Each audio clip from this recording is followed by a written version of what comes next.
Hello, Namaskar. This is Firstpost and you're watching Vantage with me, Palki Sharma.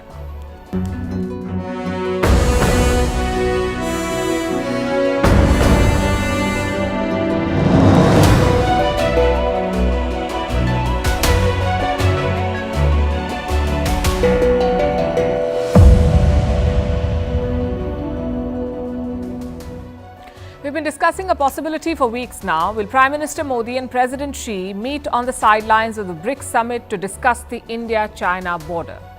Turns out they did earlier this week. But India and China have different versions of that meeting.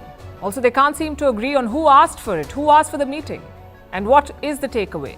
Will the border tension be dialed down? We'll tell you what we've gathered. Meanwhile, some worrying signs for India vis-a-vis Bhutan. They're holding direct border talks with China, and it has serious strategic repercussions for New Delhi. In other news, some in the West are having trouble digesting India's Chandrayaan success. They're calling the landing fake and also saying that India should feed its poor instead of spending on a moon mission. We have a response for them. In Russia, chaos after the reported death of the Wagner chief. What will happen to the mercenary group now? Why is Germany being called the sick man of Europe again? What is the right to repair, and why has Apple done a U-turn on it? Why are emperor penguins dying by the thousands? All of this and more coming up. The headlines first. Russian President Putin will not be attending the G20 summit in India. The summit will be held in the Indian capital on the 9th and 10th of September. Putin did not attend the recently concluded BRICS Summit in South Africa, also the G20 summit in Bali last year. Turkey's foreign minister meets the Ukrainian president in Kiev. The talks focused on reviving the Black Sea grain deal. Last month, Russia had pulled out of the deal brokered by the United Nations and Turkey.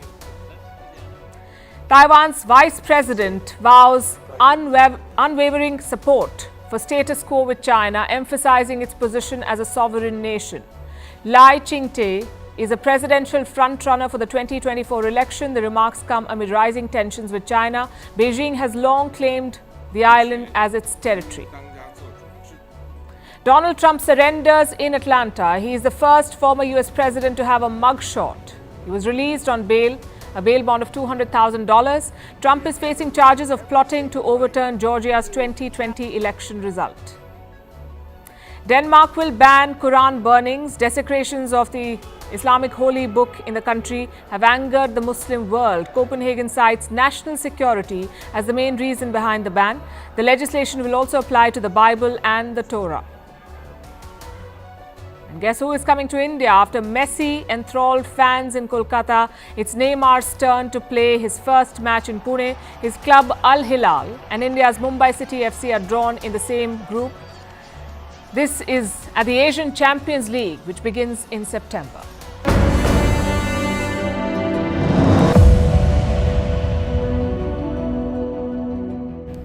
So it finally did happen. The India-China border conversation.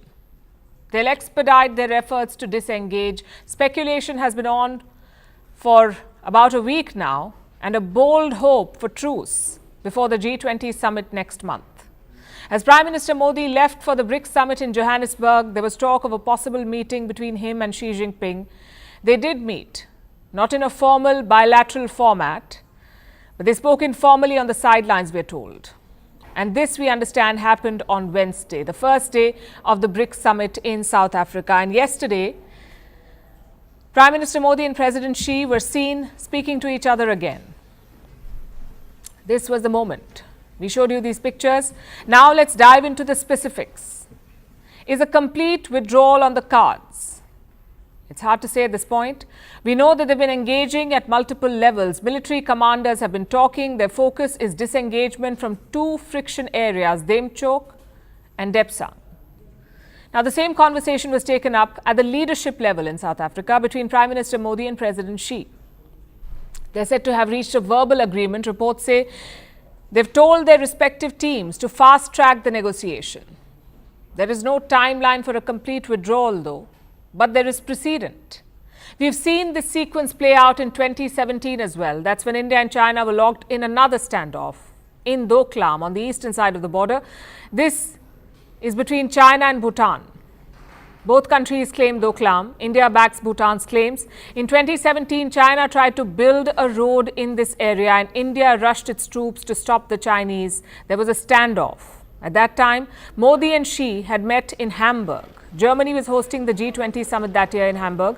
It offered an opportunity for the two leaders to meet, and after that, India and China withdrew from Doklam. There was disengagement. It led to the resumption of ties. Later that year, China hosted the BRICS Summit and Prime Minister Modi attended it in person. Now, 6 years after Doklam, India and China are in a similar situation. New Delhi is hosting the G20 summit this year. Xi Jinping is expected to attend, but Beijing has not confirmed his schedule yet. With just 2 weeks to go for the summit, the two leaders are pushing for a resolution at the border. So what did Prime Minister Modi tell President Xi? This is what Indian diplomats chose to share. Prime Minister underlined that the maintenance of peace and tranquility in the border areas and observing and respecting the LAC are essential for the normalization of the India-China relationship.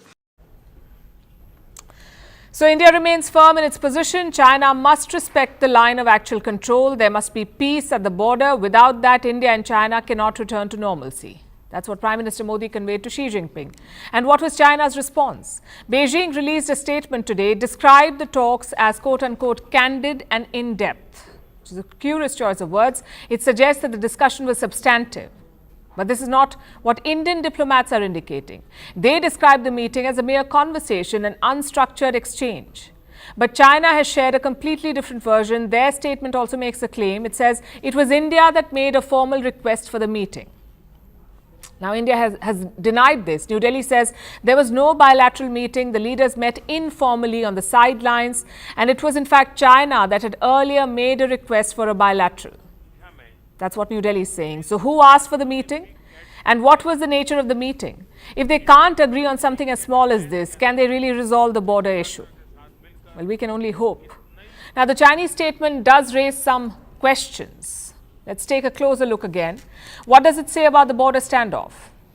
Is there any mention of disengagement or de-escalation of friction points? China has not used any of these words. There's just one mention of the border in the last line. Let me read it out for you. The two sides should bear in mind the overall interests of their bilateral relations and handle properly the border issue so as to jointly safeguard peace and tranquility in the border region. Handle the border issue properly. Non-specific and non-committal. Almost like a footnote. So is China serious about disengagement? New Delhi seems to be optimistic, but as they say, actions speak louder than words. And we're still waiting for those actions from Beijing.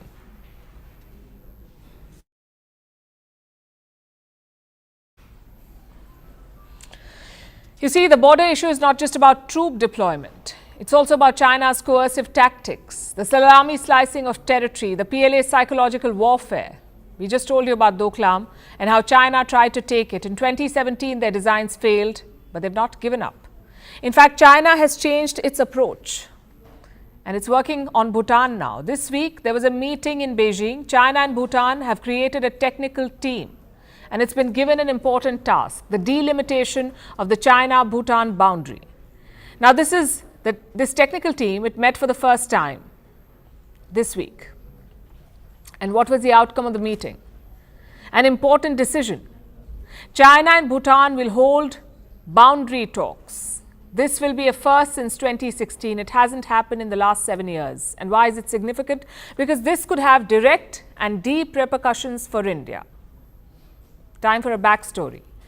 Direct negotiations between China and Bhutan are rare, especially when it comes to the boundary. Their first meeting on this was in the year 1984. That's when they held their first round of boundary talks. That's what they call it, boundary talks.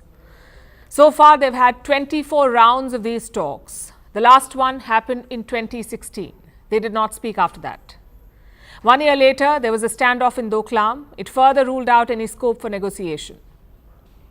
This is the region we are talking about, the Doklam area. It is spread over less than 100 square kilometers. Both China and Bhutan claim this region. Both say it's their territory.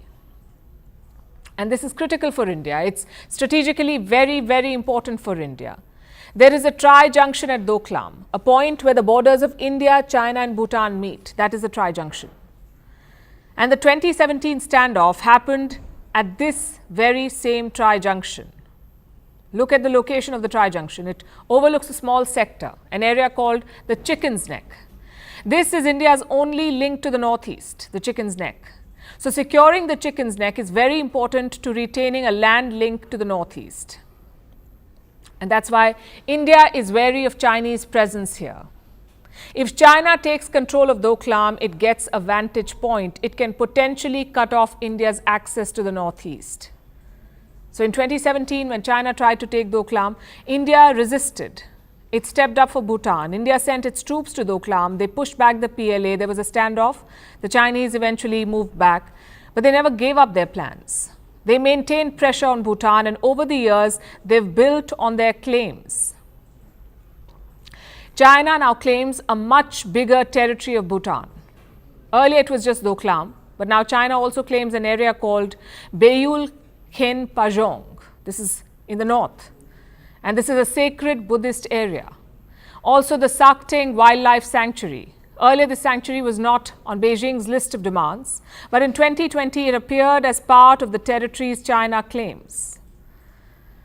With this expanded list, China is pursuing Bhutan for direct negotiations. Yesterday, a statement was released. It said China and Bhutan will expedite boundary negotiations. They have a roadmap for talks, and frankly, this should not come as a surprise because Bhutan has been involved in talks for a while with the Chinese. And New Delhi has been skeptical. Earlier this year, the situation led to a row. Bhutan's Prime Minister gave an interview. His name is Lotte Schering. He spoke to a Belgian newspaper and he spoke about the border situation. He suggested that Bhutan can demarcate some boundaries alone. Let me quote from what he said. Last month, a Bhutanese delegation visited China, and we are now awaiting the arrival of a Chinese technical team in Bhutan. After one or two more meetings, we will probably be able to draw a line. And what did the Bhutanese Prime Minister say about Doklam? He did not deny that India has a role to play there. Again, I have a quote. It is not up to Bhutan alone to fix the problem. There are three of us. There is no big or small country. All are three equal countries, each counting for 1/3. Now, Bhutan and China are discussing the border. They're expediting the negotiation. Where does it leave India? Will India be in the room when Doklam comes up? Given China's record, you can't be sure.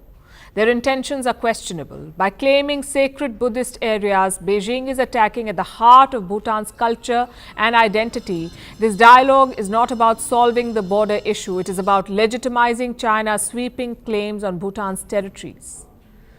And while Bhutan is a free country, free to talk to whoever they want to, they should approach this conversation with caution. As for New Delhi, this is not looking good.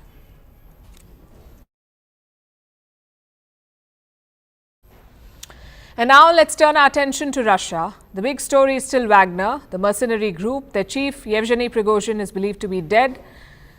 What does it mean for Wagner and for its global operations? And what does it mean for Russia? Tonight we'll discuss all of that, also bring you updates on Prigozhin's case. As of today, there is chaos brewing. Prigozhin is said to have died in a plane crash. This happened on Wednesday. 10 people were on board. All of them are dead. Was Prigozhin among them? The US and the UK believe that he was. And honestly, his death does not come as a surprise. He did lead a mutiny, a failed mutiny, and that too against Vladimir Putin. He's not known to take prisoners. Putin comes down hard on those who challenge his authority. Prigozhin did it 2 months ago, and now he's dead. Exactly 2 months.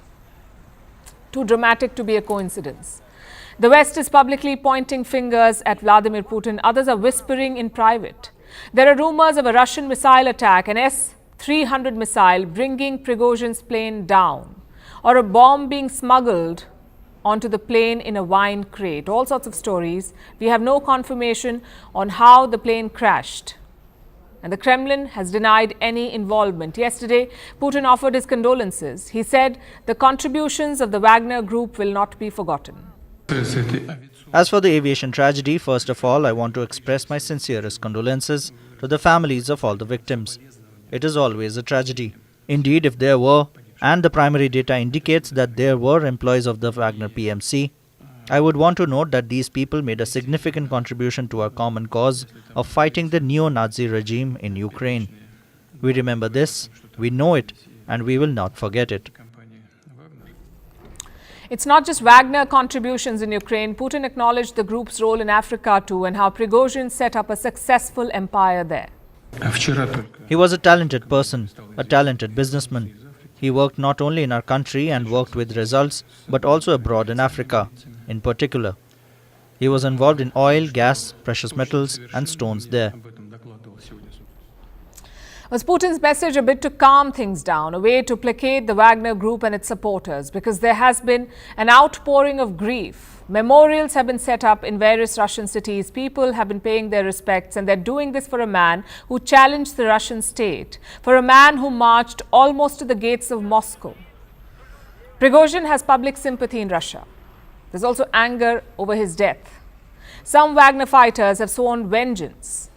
They've threatened another march to Moscow. Remember, after the failed mutiny, thousands of Wagner troops went to Belarus. It is not far. So another march is very much possible if that's what they decide. Is that what Putin was trying to prevent with his statement? Or does he have another plan? His reference to Africa was telling. The Wagner group has a strong presence there. They operate in Libya, the Central African Republic and Mali. We know that for certain.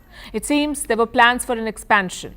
Just look at Prigozhin's last message. It was released on Monday, less than 2 days before his death. This is what he said. We are working. The temperature is 50 plus. Everything is as we like. Wagner PMC conducts reconnaissance and search actions, makes Russia even greater on all continents, and Africa more free. Justice and happiness for the African people. We are making life a nightmare for ISIS and Al-Qaeda and other bandits. We are taking true warriors into service and continue fulfilling the tasks that were set. We made promises we would succeed. It's an advertisement for Wagner services, especially in militancy-hit West Africa. Think about the recent coup in Niger. The coup supporters were anti-France and pro-Russia.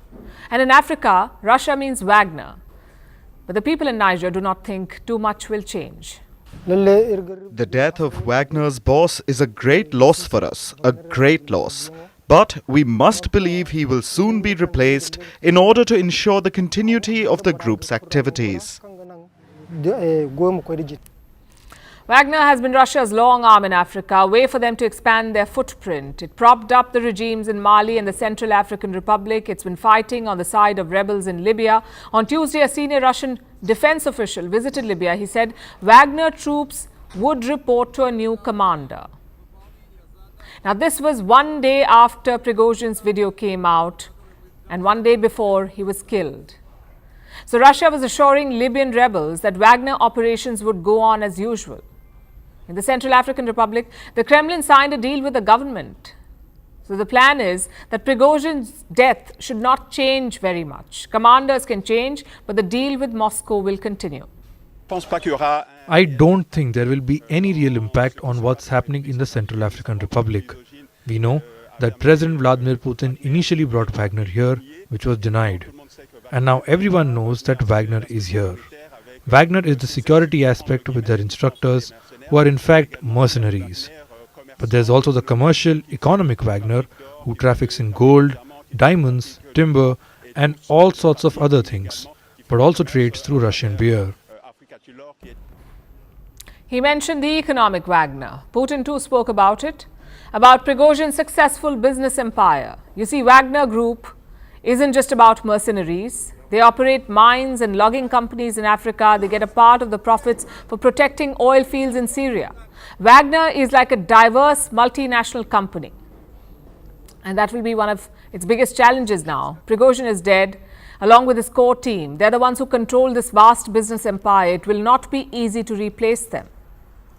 But the thing is, Russia may not want to replace them.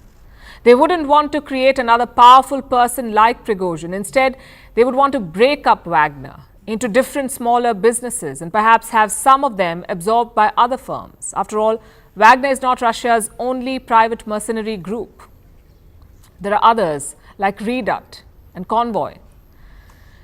They report to Russia's defense ministry, these groups. So so they're considered easier to control. But they aren't anywhere near as effective as Wagner, and yet Russia is encouraging Wagner troops to join these groups. Is it a sign of things to come? Forced mergers between Wagner and other mercenary groups in Russia. It would achieve two goals. The other groups, the other companies, would become more valuable, and Wagner would be finished. The private mercenary business is lucrative. It also helps Russia exert its influence covertly, so Moscow will keep them alive, but also under check. It won't create another Wagner or Prigozhin.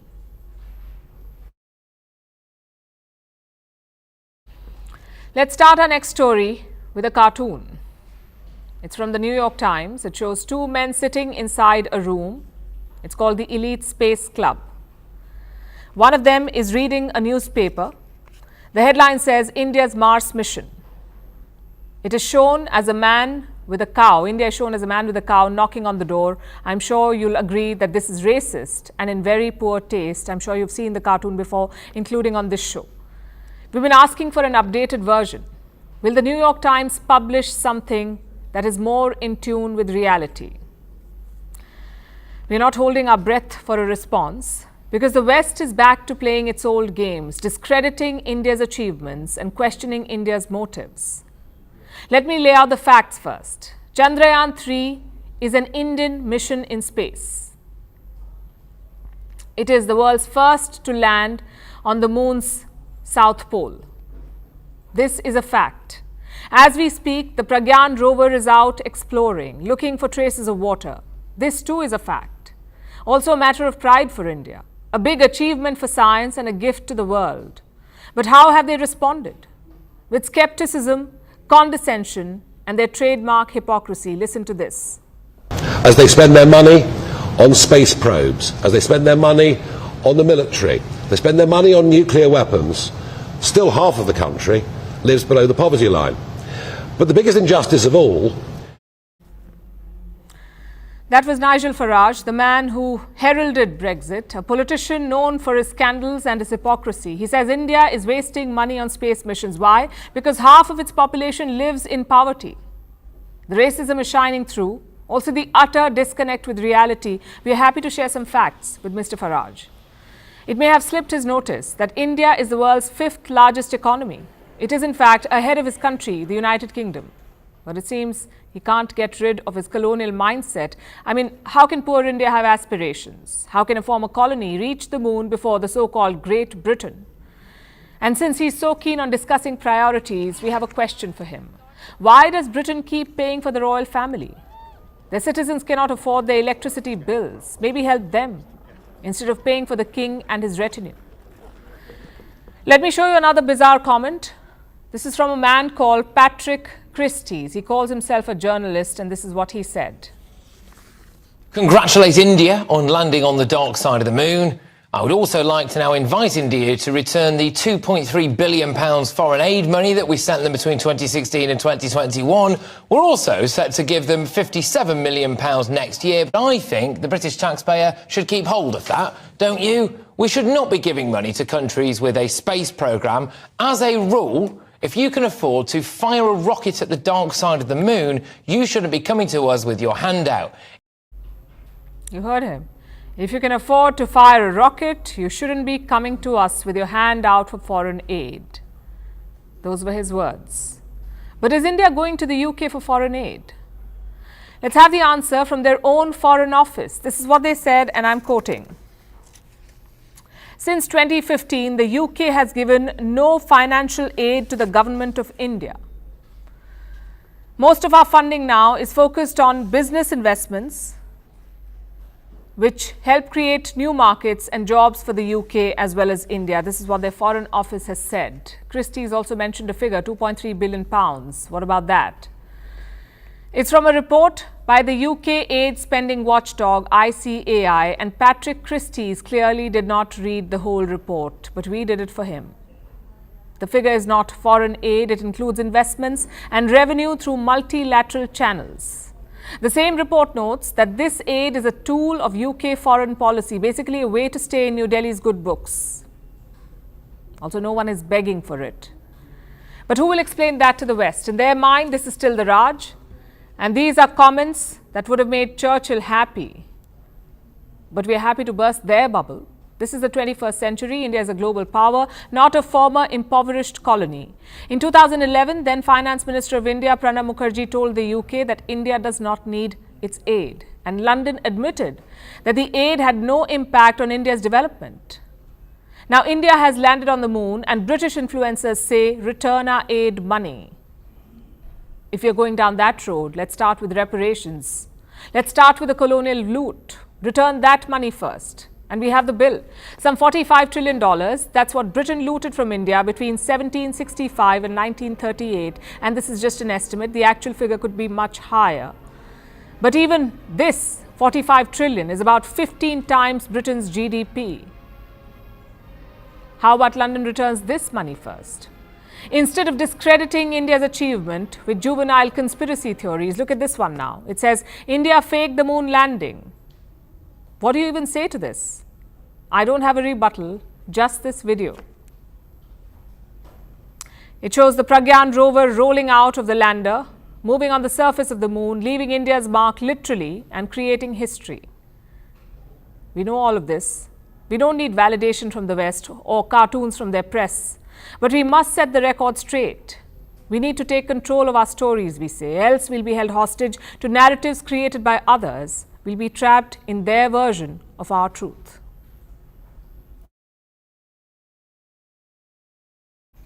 And speaking of narratives, an old label has resurfaced to haunt Germany. It's being called the sick man of Europe again, and for good reason. Their growth has plummeted, inflation is high, and manufacturing is weak. In the month of May, Germany officially fell into a recession. Today, new numbers have come out and they show that the situation has not improved much. Germany grew by 0%, meaning 0% growth. This is in the second quarter of 2023, hence the label the sick man of Europe.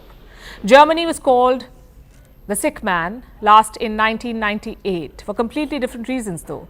The country had just been reunified, the market was tough, exports had slowed, so unemployment hit double digits. This led to a series of radical reforms, and after that Germany prospered. It became the fourth largest economy in the world and the world's third biggest exporter. In fact, Germany's growth was the envy of Europe.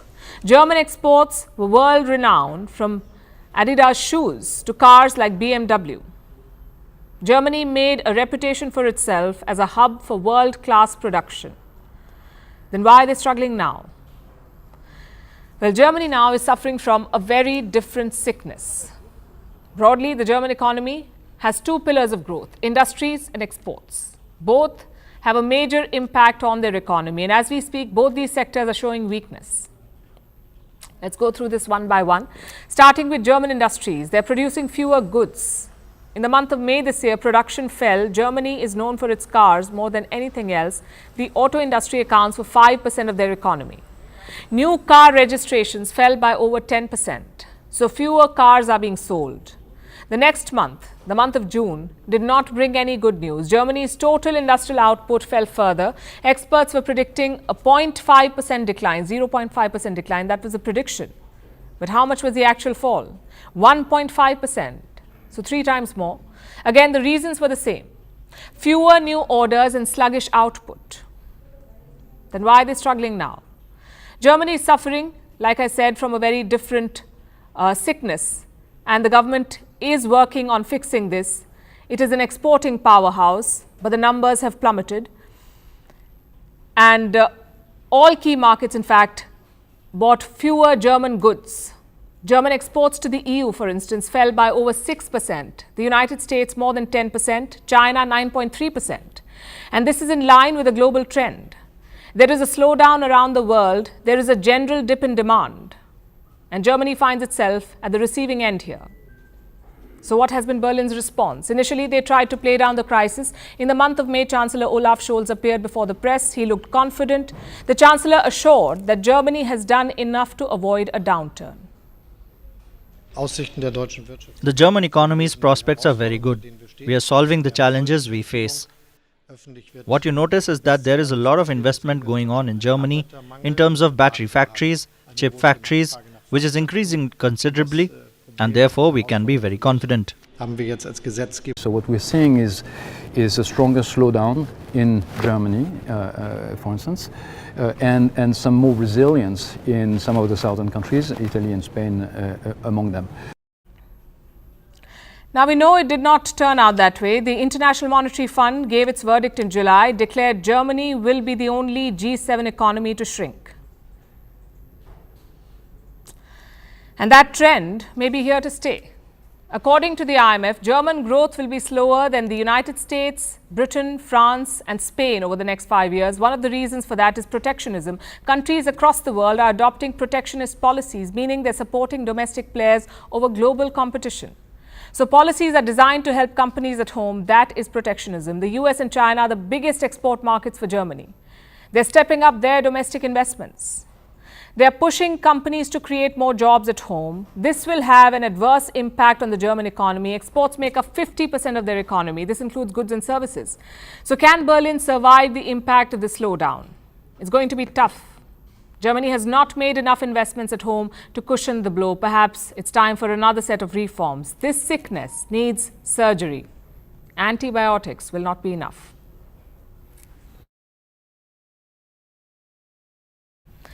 From sick countries, let's move to something apparently getting better, and that is Apple. The notoriously inflexible tech behemoth, it seems to have had a change of heart.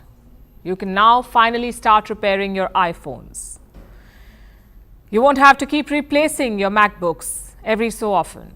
You can finally just get Apple devices fixed because Apple says it will back a new law in the US state of California, the right to repair law.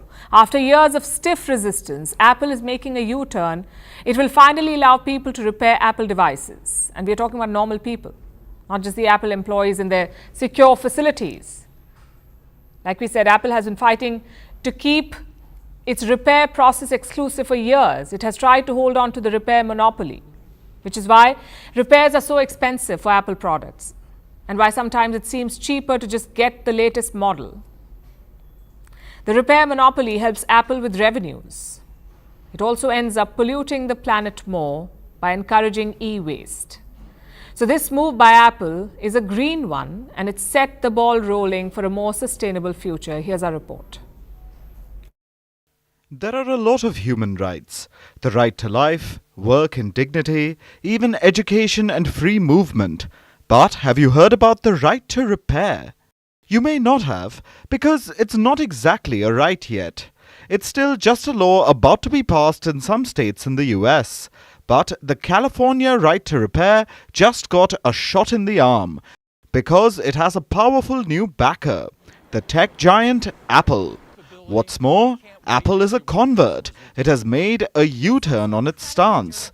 Traditionally, it has opposed the right to repair and even lobbied against it. But now the iPhone maker has seen the light and decided to support this right to repair. Which brings us to the question, what does that phrase even mean?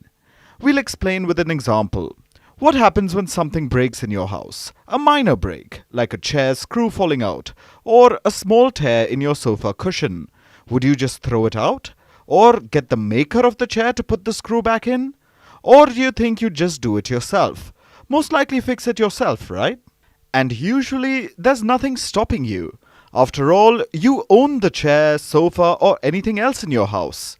It's up to you if you want to tinker with it.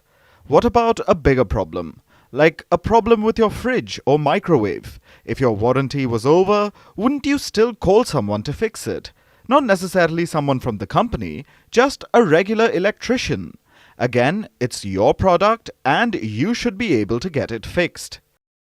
Well, so far this didn't apply to Apple products. They could only be fixed by certified Apple technicians, officially anyway. You see, Apple spare parts are hard to come by. The company jealously guards its technology, so any unofficial repair shop won't likely have a replacement part for your problem. This is by design. It helps Apple sell its warranties and drives business to official repair centers, where if you don't have a warranty, they can charge absurd sums to fix simple problems. Basically, Apple has a monopoly. But it seems that it wants to give this monopoly up. Apple has extended its support to California's new right to repair law. So, if it passes, Apple spare parts will enter the market. Repair shops will cry tears of joy, and you can try to show off your engineering skills on a very, very expensive device. But, jokes aside, the move is a great step forward towards a greener future. Repair monopolies and their unreasonable costs lead to a use and throw culture, which is something Apple has often been accused of encouraging. It's great for the company. Dedicated Apple fans splurge on the latest devices, and the company makes billions. But what of the older products? The old devices become e-waste, destined for landfills. When easy, affordable repairs are possible, we tend to reduce waste. Apple has already been pulled up for e-waste by the EU regarding its Lightning charger. The EU said the unique charger was creating e-waste and ordered Apple to conform to the standard Type-C.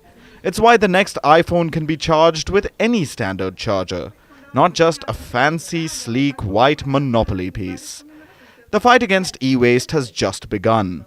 The more our world becomes more and more immersed in tech, the more e-waste we'll generate, and the more we'll pollute our planet. Maybe Apple has finally realized this. It could be the reason for its U-turn on the right to repair. Or maybe it's just self-preservation. After all, the EU forced it to change its charging port.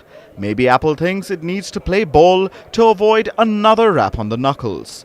Whatever the case, the right to repair has a powerful new ally. And with Apple on its side, other companies should start moving out of the way. This can only mean that finally the planet has a win against pollution. Hopefully, the momentum can continue.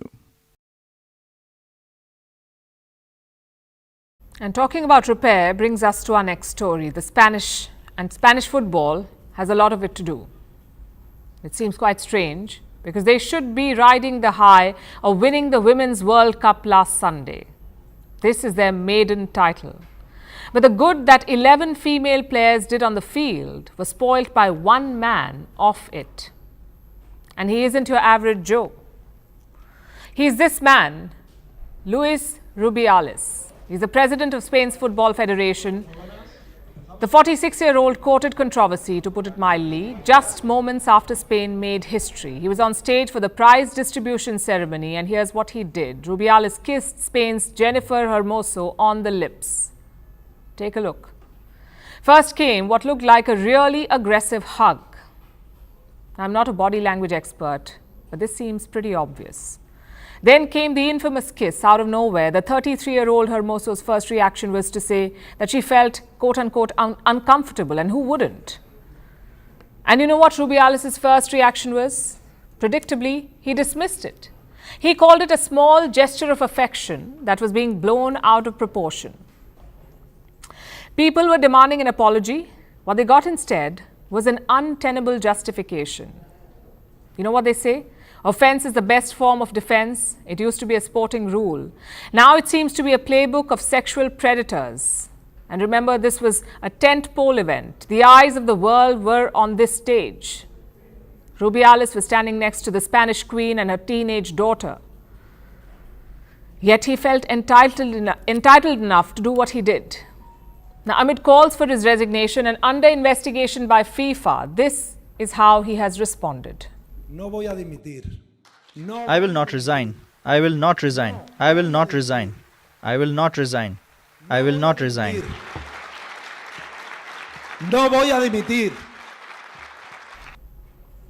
I will not resign, he says. And you see the applause. As if Rubiales is the one who is the injured party. Like he deserves our support. Tinder box of testosterone, that would be an apt way to describe men like Rubiales. And there is no shortage of this kind in Spanish football. As the outrage over his unsolicited kiss continues, another incident from the final has come to light. This one involves the Spanish coach, Jorge Vilda.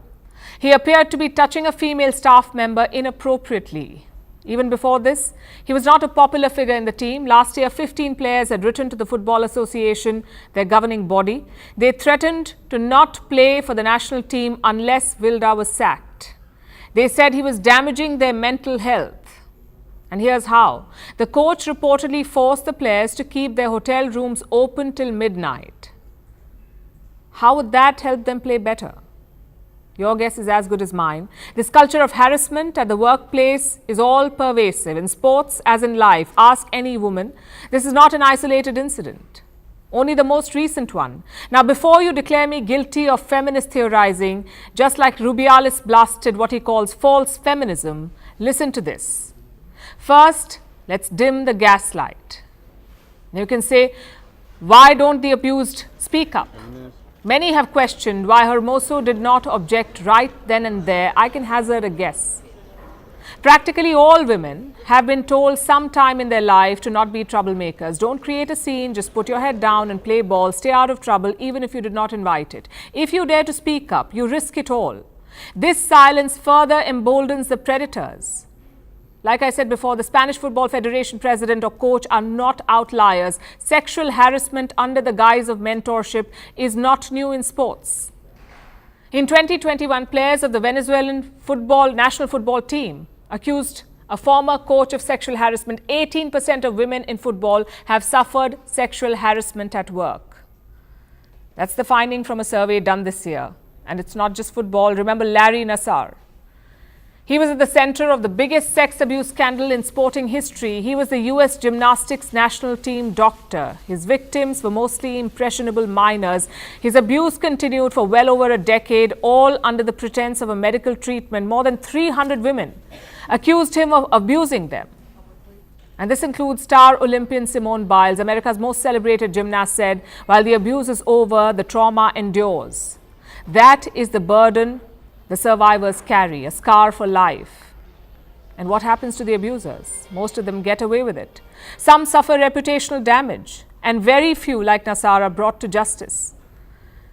Your safety cannot be collateral damage for your dreams. That should be breathtakingly obvious, but it's not. Fair play is the cornerstone of any sport. But when will the women get a taste of it?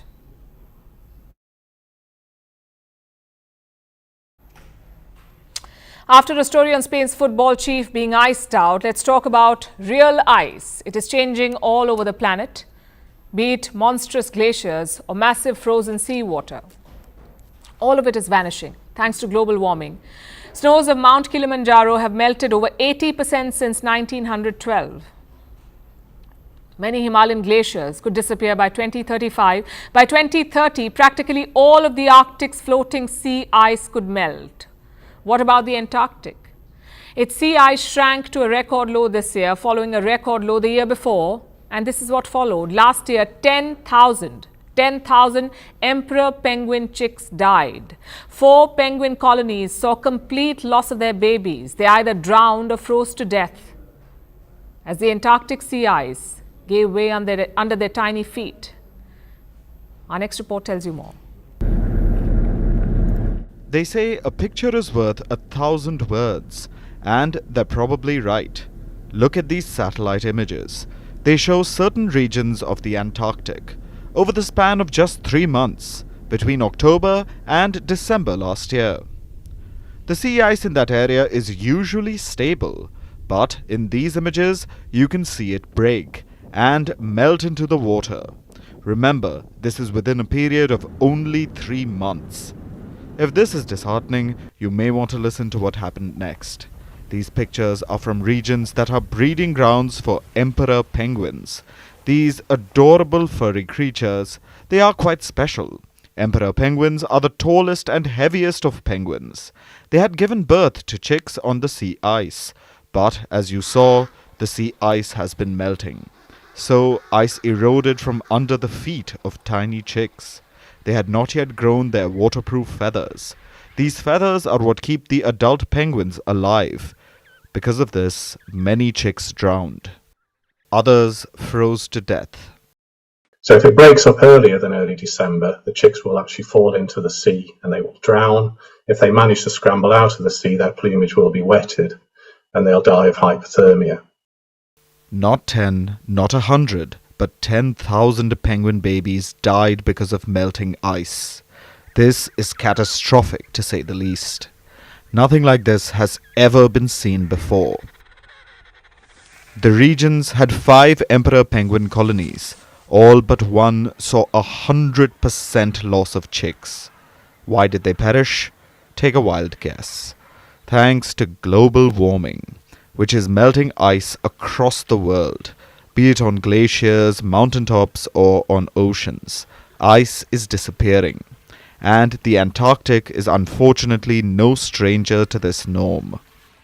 The world's largest ever heat wave in terms of deviation from the normal temperature happened last year in Antarctica, where the temperatures were 38 degrees warmer than they should have been. That's absolutely unheard of, to have a heat wave of that magnitude. Across the whole of Antarctica, there was 2.7 million kilometres square of sea ice lost compared to what we would have expected for the same time of year. So that's about the same as 10 times the area of the United Kingdom. Antarctic sea ice shrank to a record low this year. It was a record low the year before as well. It was a shocking blow. Very different from the other polar cap, the Arctic. That saw a gradual decline in ice. We lose 13% of Arctic sea ice per decade. Over the past 30 years, the oldest and thickest ice in the Arctic has declined by 95%. By 2030, practically all of its floating sea ice could melt. What happened to the penguin chicks is a harrowing sign of things to come. Over 90% of emperor penguin colonies are predicted to go extinct by the end of this century.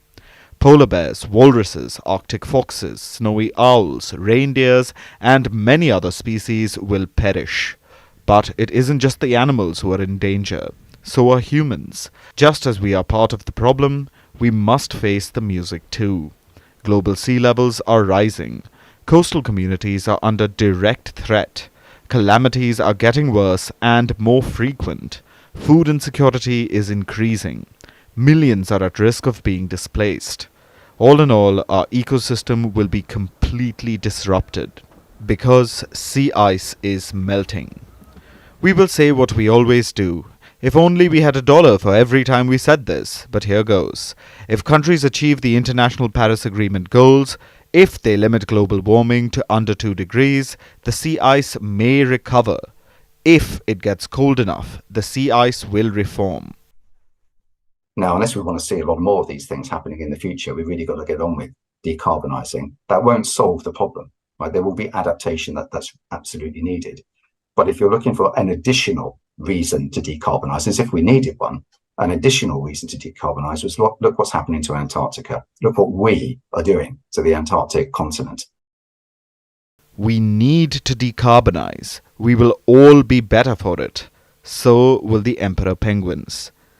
They may lose about 30% of their population, but at least they won't go extinct. Now let's talk about another crisis the world is turning a blind eye to. Myopia or short-sightedness. It's where people can see close-up objects clearly, but their distance vision is blurry. Myopia is a largely unrecognized epidemic. It is targeting the young. An entire generation of nearsighted kids is growing up right before our eyes. In fact, many are going blind. High myopia is a leading cause of blindness in China, Japan and Taiwan. In China, 90% of the teens are myopic. Same for Taiwan, 90% high schoolers are myopic. In Japan, more than 60%, and in South Korea, Seoul, 97% 19-year-old men are myopic. What about the rates in India, the US and Europe? Well below 50%, but rising sharply.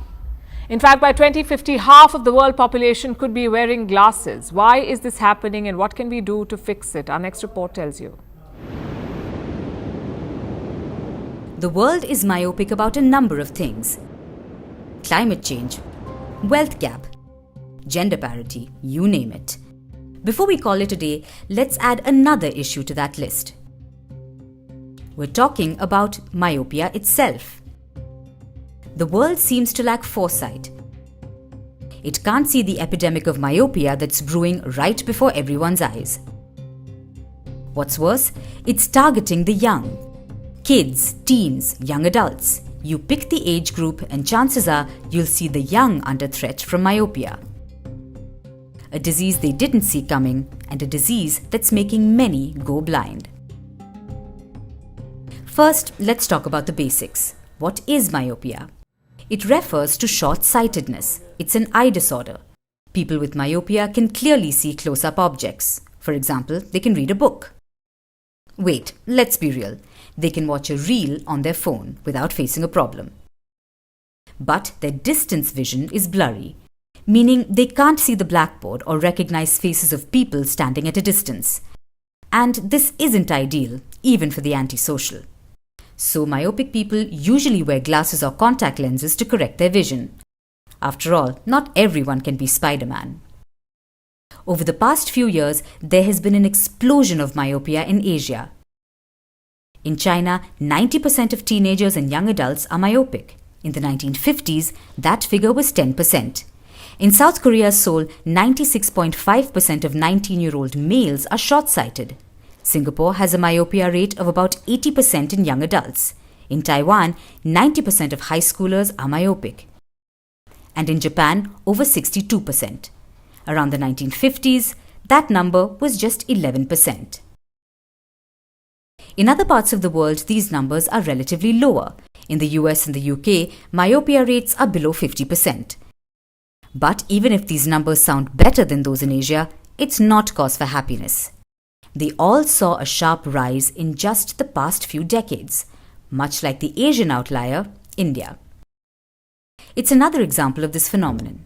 Today, 21% of children suffer from myopia, a relatively small number, but back in 1999, it was about 4%.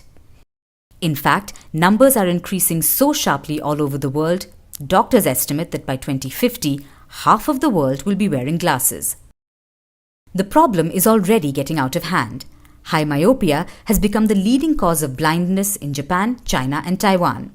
If current trends continue, the situation will only get worse. Millions more people around the world will go blind, and much earlier in life than expected. So the question is, why are so many children becoming myopic? In the past, a number of factors were blamed. Brown hair, long heads, pipe smoking, pregnancy, big eyes, muscle spasms. Thankfully, today they're all folk theories. Now ask anyone and they'll blame mobiles. A few years ago, they would have blamed television or reading under the covers with a bad flashlight. Then there's genetics. They say if your parents have glasses on, so will you. But that's not always true. This begs the next question. What is the main problem? It's the lifestyle of children. In a nutshell, the more time kids spend outside, the less likely they are to develop myopia. Looking at distant objects helps children. So does outdoor light. Sunlight is great for their eyes. This explains why the silent progression of myopia hastened during the pandemic. In 2020, an average 8-year-old was spending over 5 hours a day glued to screens. And that's just for fun. Add more screen time to that for schoolwork. The problem is real and the pandemic made it worse. But now that it's over, we are free to go out and play. Because as it plays out, for children, venturing out is serious business. At this point, they need it. They need to detach from their mobiles and tablets and spend time out in the open, even if it's for a few hours of playtime, or for a hobby, or to take their pet dog for a walk. Because myopia is like a ticking time bomb. In order to defuse it, we must carry it outside. And now it's time for Vantage Shots, images that tell the story, starting with dramatic footage of an Argentine woman. She hung from a cable and slid down to escape from a burning building in Buenos Aires. Speaking of dramatic footage, water gushed from a burst pipeline in India's Mumbai. The leakage threw up water 70 feet in the air. After height, let's also talk about weight. From tigers to penguins, all kinds of animals jumped onto weighing scales in a zoo in London, making it the cutest annual health check. And finally, what makes August the 25th significant? We're taking you back in history to the year 1944. On this day, Paris was liberated from Nazi Germany's occupation. This marks a significant event during the Second World War. We're leaving you with these images. Thanks for watching. We'll see you tomorrow.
you.